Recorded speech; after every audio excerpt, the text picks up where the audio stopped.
আসসালামু আলাইকুম, কেমন আছেন সবাই? আশা করি সবাই অনেক অনেক ভালো আছেন। আপনাদের দোয়ায় আল্লাহর রহমতে আমিও অনেক ভালো আছি। আমি প্রথমেই আপনাদের কাছে আমি মাপ চাইতেছি এবং আমাকে সবাই ক্ষমা করে দিবেন, কারণ আমি এই কয়টা দিন আমি ভিডিও আপলোড করি নাই। আমি অসুস্থ ছিলাম, আমি হসপিটালে ছিলাম, আমি স্ট্রোক করছিলাম। সবাই জানেন, অবশ্য কিছু কিছু মানুষ আপনারা জানেন না। আমার জন্য সবাই দোয়া করবেন। তারপরও আজকে আমি ভিডিওটা কেন নিয়ে আসলাম সেটার কারণটা আছে।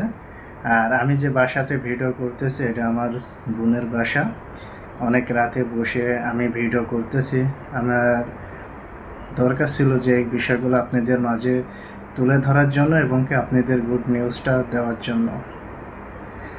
আমি এর আগে প্রথমে যে ফাইলগুলো জমা নিয়েছিলাম সার্বিয়ার জন্য, সেই ফাইলগুলোতে এখন আমি অলরেডি 10টা ভিসা আমরা হাতে পাইছি। আজকে আমাদের ভিসাগুলো সব ওখান থেকে ডেলিভারি দিছে।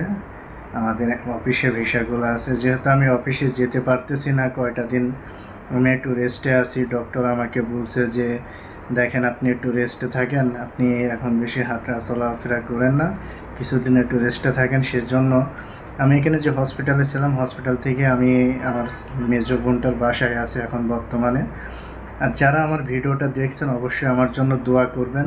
আমি সাকসেসফুলভাবে আমি সাকসেস হয়েছি। আমি প্রথম গ্রুপের আমি 10টা ভিসা আমার হাতে আছে সার্বিয়ার জন্য। এখন সার্বিয়াতে যারা ফাইল জমা দিতে চাচ্ছেন, দেখেন অনেকে ফোন দিতেছেন সার্বিয়ার ফাইল জমা দেওয়ার জন্য। আমার কাছে সার্বিয়ার ভ্যাকেন্সি শেষ।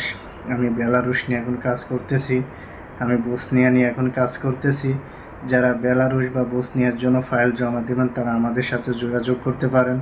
আরেকটা বিষয়, আমাদের যে কোম্পানি ছিল সার্বিয়ার কোম্পানিতে ফাইলগুলা ফুল ফ্লাপ হয়ে গেছে। আমার ভিসাগুলো সব রেডি এবং কি সার্বিয়ার ভিসাগুলো 100% আমরা হাতে পাইছি। আপনারা অবশ্যই অবশ্যই ভালো একটা মাধ্যম বা ভালো একটা মাধ্যমে আপনাদের ফাইলগুলো জমা দিবেন। আর এতদিন যারা আমার সাথে কন্ট্যাক্ট করতে পারেন নাই তাদের কাছে একটাই অনুরোধ করব, ভাই আমি অসুস্থ ছিলাম, আমি হসপিটালে ছিলাম। আমি স্ট্রোক করার কারণে আমার এখানে হসপিটালে আমাকে ভর্তি করছিল। সেখান থেকে আমি একদম 4-5টা দিন আমি খুব অসুস্থ ছিলাম। তারপরও আমি ভিডিওটা নিয়ে আসলাম এই কারণে যে আমি ভিসাগুলো সাকসেসফুল হয়ে গেছি, যে ভিসাগুলো হাতে পাইছি আপনাদের দোয়ায়। আল্লাহর রহমতে যারা ফাইল জমা দিয়েছিলেন প্রথম গ্রুপে সবাইকে জানাই আপনাদের ভিসা হয়ে গেছে। আপনারা সবাই যেখানে থাকেন বা না থাকেন আমি জানি না, আপনারা অবশ্যই আমি অফিসে গেলে আমি ফোন দিলে আমার সাথে সবাই যোগাযোগ করবেন। যোগাযোগ করে আপনার মূল্যবান ভিসাটা আপনারা বুঝে নেবেন। আরেকটা বিষয় আমি বলি, যারা ফাইল জমা দিয়েছেন আমার কাছে, যারা অপেক্ষা করতেছেন একটু অপেক্ষা করেন। সবগুলোর ভিসা 100% সাকসেসফুল ভিসা হয়ে যাবে। সবার কাছে অনুরোধ, আপনারা যার কাছে ফাইল জমা দেন এই সময়টাই খুব দ্রুত সময়তে ফাইল জমা দিবেন।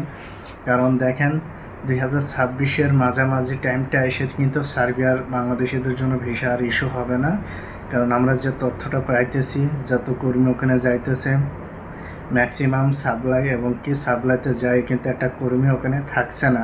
সেক্ষেত্রে দেখা যাচ্ছে আপনারা যত দ্রুত পারেন আপনাদের ফাইল জমা দেন, ভালো একটা মাধ্যমে জমা দেন, ভালো একটা ট্রাভেল এজেন্সি দেখে জমা দেন, আপনাদের ভিসা 100% ভিসা হয়ে যাবে।